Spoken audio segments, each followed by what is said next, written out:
lifetime. So pick up a copy of the Illinois Bicycle Rules of the Road at your local driver services facility and take time to go over it with your children. Together we can encourage children to cycle safely.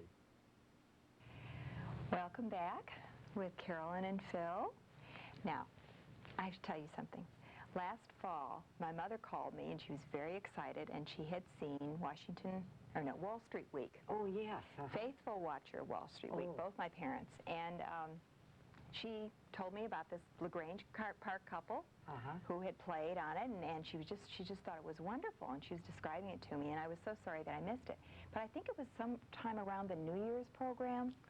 That was a replay. Yes. We were on the highlights of the year. I know it, and I was watching it, and I think Louis Rukeyser said something to the effect that it was one of the most requested segments that they had all year. Now, we have a clip of that in a minute, but to set up the clip, tell our audience what I'm talking about. Okay, shall you do that? Yes. Well, I wrote a song in '92. It's an original tune and original words, and I played it for an investor friend of mine, Jim Rogers, and he said, why don't you send that to Louis Rukeyser of Wall Street Week?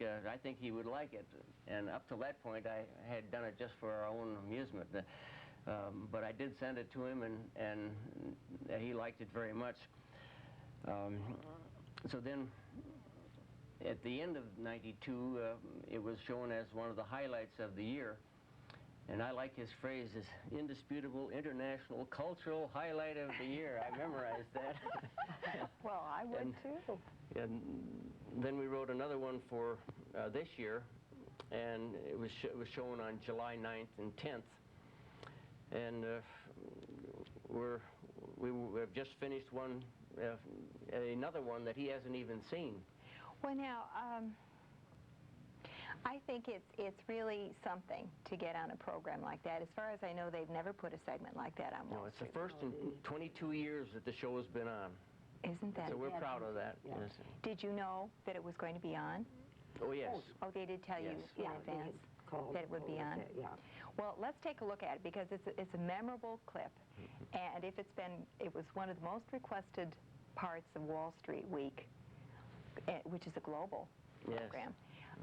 I think that we should let our viewers at home in LaGrange Park, Western Springs, Indian Head Park, I think they should see it too. Right, in case they missed it. Yeah, That's a good idea. Yeah. In case you don't watch Wall Street Week, here are Phil and Carolyn Bowers and their debut on public television.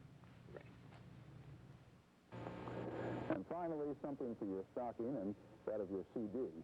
An encore presentation of a feature that seems to have delighted music lovers everywhere, even though, to be candid, I did introduce it with just a whiff of skepticism. Now, before we meet tonight's special guest, it's time for a feature we've never had on this program before and may never have again.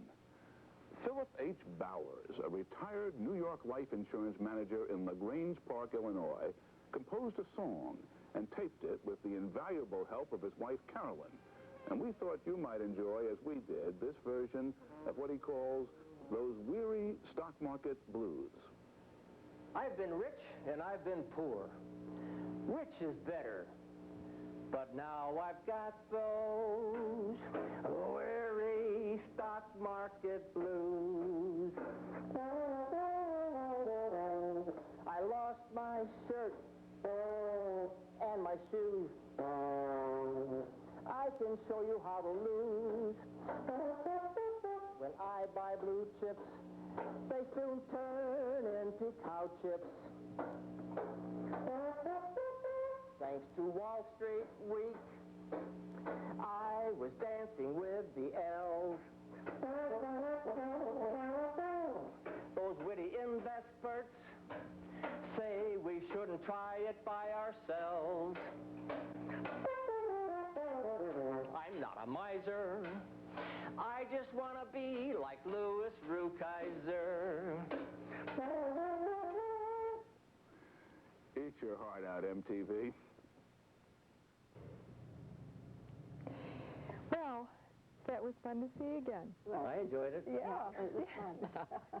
Did you ever hear from Louis Brookhiser after that, or anyone from his program? Oh, yes, many times. Really? And I would wager we've heard from 500 people from around the country. No kidding. Mm-hmm. In fact, when it was showing, we had gotten several phone calls from out of the state, Minnesota. Before the Florida. show was over, Yeah, yes. they were just calling. So that Calling you? Yes. Old friends? Yes, in fact. Many, yes. Oh. Yeah, they were surprised to see that we were on. I'll bet they were. So we're pleased that your mother watched it too. Yes. Oh, she called me right away. Yeah. And it was made in the LaGrange Park studio then, wasn't it? Tom Sullivan and the Yes. crew at West Central Cable Commission made the tape for you. So we're proud of that too. Sure, you should be. Now, you said you made another? Yes, clip just of that? a short time ago, November of '93, we finished a sequel entitled I Play Trombone Wall Street Week Style, or How We Keep the Stock Market Beat. Oh, my goodness. So that is the next one. Well, now, before, we have a clip of that, too. Okay. And as I understand, we're kind of getting a scoop here because it's being aired here before it's being aired on Wall Street Week. Is that right? Right. Ooh, that's pretty exciting. So our viewers here will get to see it first. But does Wall Street Week know this is coming? I mean, do they know it's on their way? No, they don't know. They are expecting another one, yes. I see. But they don't know what it's going to be like. Do you think maybe you'll ever go out there and be on his program and live, or is it more fun to do it No, this way? because they generally tape their show. Oh, they do. They do. Well, This is much easier. It's only about a half a mile. and much less pressure. You don't have to worry about an interview with all those technical financial questions. Yeah. But anyway, we have a clip of that, and you want to watch it now? Oh, Are you ready to see it? Sure.